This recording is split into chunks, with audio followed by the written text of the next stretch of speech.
नमस्कार दोस्तों, आप सभी को सकट चौथ की हार्दिक शुभकामनाएं। सकट चौथ की पूजा संतान की रक्षा के लिए की जाती है। मान्यता है कि सकट चौथ का व्रत करने से बच्चों पर आने वाले संकट दूर होते हैं, रोग भय और अनहोनी से रक्षा होती है। इसलिए इसे संतान चौथ भी कहा जाता है। सकट चौथ का व्रत करने से भगवान गणेश की विशेष कृपा प्राप्त होती है। इस दिन भगवान गणेश और माता सकट की पूजा होती है। गणेश जी को विघ्नहर्ता अर्थात संकट हरने वाले माना जाता है। सकट चौथ पर उनकी पूजा करने से घर के कष्ट, आर्थिक परेशानी, मानसिक तनाव दूर होते हैं।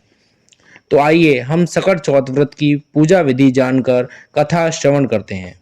माघ लगते ही चौथ को गणेश चौथ का व्रत होता है। सुबह पहले सिर सहित नहाएं, मेहंदी लगाएं और सफेद तिल और गुड़ का तिलकुट बनाएं। एक पट्टे पर जल का लोटा, चावल, रोली, एक कटोरी में तिलकुट और रुपए रखकर जल के लोटे पर सतिया कर 13 टिक्की करें और चौथवे विनायक जी की कथा सुने। तब थोड़ा सा तिलकुट ले लें। कहानी सुनने के बाद एक कटोरी में तिलकुट और रुपए रखकर हाथ फेरकर सासू जी के पैर छूकर दे दें। जल का लोटा और हाथ के तिल उठाकर रख दें। शाम को चांद को अर्घ देकर जीम लें। 1 रुपया और तिलकुट जो मिश्रानी कहानी कहे उसे दे दें। जब खाना खाएं तिलकुट जरूर खाएं। तो आइए दोस्तों, सकट चौथ व्रत की कथा का श्रवण करते हैं। एक साहूकार और एक साहूकारनी थे।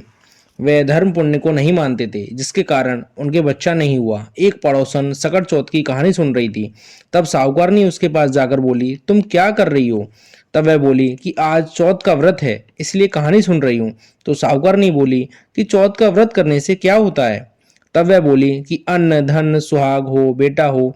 तब साहूकारनी की बहू बोली कि यदि मेरे गर्भ रह जाए तो 1.25 सेर तिलकुट करूंगी और चौथ का व्रत भी करूंगी।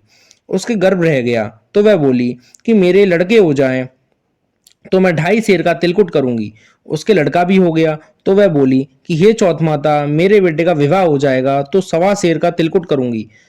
जब बेटे का विवाह तय हो गया तो वह विवाह करने चले गए। तब चौथ विनायक ने सोचा कि जब से इसका गर्भ रह रहा है तब से रोज तिलकुट बोलती है और अब तो बेटे का विवाह भी हो गया, तब भी तिल का एक दान भी नहीं दिया। अगर हम इसको परपंच नहीं दिखाए तो अपने को कलयुग में कोई नहीं मानेगा और इसके बेटे को फेरों में से ले लेंगे। तब उसने 3 फेरे लिए तो चौथ माता गरजती हुई आई और उसको उठाकर पीपल पर बिठा दिया। हाहाकार मच गया और उसको ढूंढने लगे, परंतु कहीं भी नहीं मिला। लड़कियां गणगौर पूजने गांव से बाहर दूब लेने जाती थीं। तब वह कहता, आ मेरी अर्धभ्याई। यह बात सुनकर वह लड़की सूकर कांटा हो गई। तब लड़की की माँ बोली, मैं तुझे अच्छा खिलाती हूँ, अच्छा पहनाती हूँ, फिर भी तू क्यों सूखती जा रही है? तो वह बोली कि जब मैं दूब लेने जाती हूँ तो एक पीपल में से एक आदमी बोलता है कि आ मेरी अर्धभ्याई, और उसने मेहंदी लगा रखी है, सेहरा बांध रखा है। तो उसकी माँ उठी और देखा कि वह तो उसका जमाई है। तब वह अपने जमाई से बोली कि यहाँ क्यों बैठा है? मेरी बेटी तो अर्धभ्याई कर दी और अब क्या लेगा? तब वह बोला कि मेरी माँ ने चौथ माता का तिलकुट बोला था, वह उसने नहीं किया और चौथ माता नाराज हो गई और मेरे को यहाँ बिठा दिया। वह वहां गई और साहूकारनी से बोली कि तुमने गणेश चौथ का कुछ बोला है क्या? तब साहूकारनी बोली, तिलकुट बोला था। तो फिर साहूकारनी बोली कि अगर मेरा बेटा आ जाए तो 2.5 मन का तिलकुट करूंगी, और गणेश चौथ राजी हो गई। उसके बेटे को फेरों में लाकर बिठा दिया। बेटे का विवाह हो गया।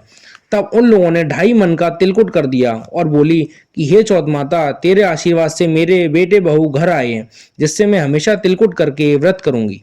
सारे नगर में ढिंढोरा पिटवा दिया कि सब कोई तिलकुट करके चौथ का व्रत करना। हे चौथ माता, जैसा उसके बहू बेटे को मिलवाया वैसे सबको मिलवाना। तो दोस्तों, इस प्रकार सकट माता की कथा संपन्न हुई। आप सभी पर सकट माता की कृपा सदैव बनी रहे। आप सभी से निवेदन है कि वीडियो को लाइक करें व कमेंट में सकट माता की जय जरूर लिखें।